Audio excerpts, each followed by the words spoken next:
The solo developer of VOIN just dropped the biggest update yet, and it's epic.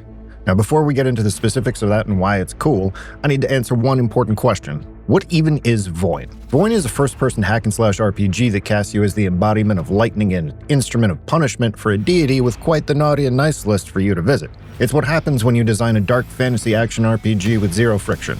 No inventory management, no artificial pacing roadblocks, and no excuses. You've got the standard action RPG loop going on here. It just emphasizes the fun bits. You'll select which obscenely large section of the map you want to explore in a faux open world, and use your wits to sort out what quests are and where to go to find the next thing that needs electrified stabbing. So get ready to rub both neurons together. It doesn't hold your hand on that front. You'll need to actually read quest text and make inferences based on the environment and clues you find in your exploration. Kill bad guys, complete events and quests, collect loot that makes you better at doing those first two things, repeat. Traversal is a pretty standout feature in VOIN. You can sheathe your weapon to enter a mega dash mode, which can be used in any direction to effectively swim through the air. If you played Crimson Desert, imagine the thrust skill flight weirdness that you could trick the engine into, but this time it's actually intended and far less janky. Now, this isn't the first time the developer has upended the status quo for the better. Last year, a Loot and Progression 2.0 system did away with the inventory management clunk that kept you away from the meat of the title, that being bashing skulls and visiting elemental ruin on hordes of bad guys. And that's been replaced with an intuitive system where duplicate items you pick up as drops actually level up that item automatically, increasing baseline quality and opening up other avenues of progression. And that's where the Souls-like elements come in. As with most games in the genre, currency dropped by enemies is losable on death, and you can retrieve it by interacting with your corpse, so pretty standard stuff. What's different here is that this currency is also used to add new modifiers and effects to your gear. You know, you really like that lightning clone on hit effect from this other weapon, but wish it was on your reality-tearing scythe? You can do that. The build crafters among you will be in absolute heaven with this game. My level 18 character has a positive feedback loop of gaining temporary health anytime I take damage, so I actually get healthier the more enemies hit me, as long as I can regen the lost real HP before that temporary health is chewed up. It is stupidly tanky, so long as the initial burst of damage doesn't one-shot me. Now, on top of that, all the weapon effects available are equally silly overpowered if you combine them well. You have things like a lightning superhero landing, procs for ice shards that then explode into shrapnel and freezing damage, or a chance on hit to spawn 3 lightning clones of yourself which hit enemies around you.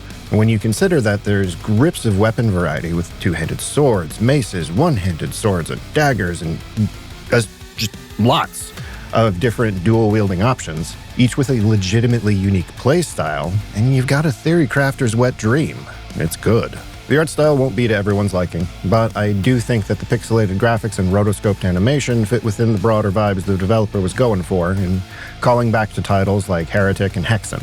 Enemy variety is a bit on the scant side, but it does match thematically with each of the zones in the game so far. And it runs well on my machine, keeping 250 plus FPS in 1440p on 9800X3D and 1590 with nary a stutter in sight once you've loaded into each zone. After that initial load, frame time graph, it's flat.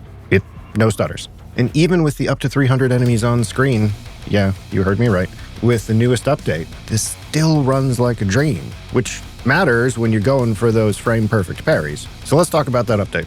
The Inferno update revamped much of the enemy spawning systems, increasing the monster count on screen to truly absurd levels without tanking your FPS, somehow.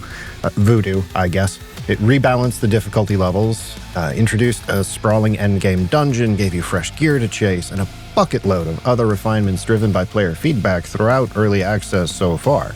I've really only scratched the surface of the new content, and I'm like 5 hours deep at this point with just the new stuff. There's a lot to see here, and I'd say it's been worth the wait for the patch. And if Steam is to be believed, I already had 13 hours in it before this update, and the developer shows no sign of slowing down new content while continuing to polish what's there.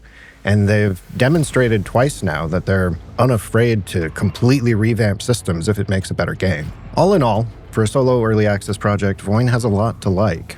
Yeah, there's some rough edges here and there, but most importantly, there's a solid amount of absurd fun on offer for a price of $12.99 US or your regional equivalent at the time of this recording. And I think that's a solid value on the burrito index, coming in at exactly a 1-to-1 ratio. There is a 35% off sale at the moment, so normally it runs $19.99 US, but even at full price, this is a strong buy. Both build crafters and the brain off Smashy Smashy crew will find a lot to love in VOIN. It's good.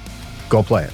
I mean, that's what I'm doing when I'm not working on videos or streaming. Now, if you made it this far, chances are you like the way I do things. So maybe hit the YouTube buttons and comment what stands out the most to you with VOIN.